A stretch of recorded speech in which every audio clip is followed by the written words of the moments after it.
Are you constantly overwhelmed by responsibilities? Do you feel like there's never enough time for what truly matters? In this short yet powerful story, an old monk shares a timeless lesson about balance, priorities, and managing time wisely. If you enjoyed this story, make sure to like, share, and subscribe for more inspirational content. One evening, as the sun dipped below the horizon, a young seeker came to an old monk in a monastery on the mountain.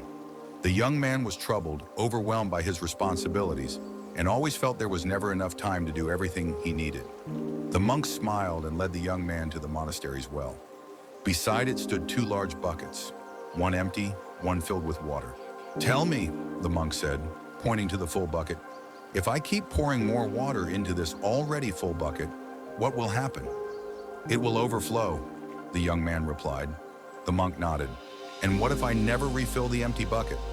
"It will stay empty," the young man said. The monk sat on a nearby rock, motioning for the young man to sit beside him. "Life is like these two buckets," he said. "One is filled with urgent tasks, distractions, and worries.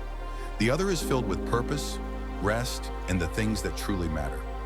If you keep filling the first bucket without emptying it, you will always feel overwhelmed. But if you neglect the second, you will always feel unfulfilled."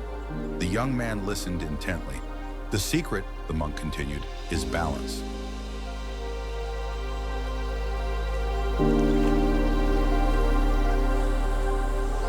Every day before adding more water to the first bucket, you must first take from the second. Spend time in silence, reflect on your priorities, and choose what truly deserves space in your day." The young man thought deeply and asked, "But how do I know what truly matters?" The monk smiled. "Ask yourself, if today were my last, which bucket would I regret leaving empty?" The answer will guide you.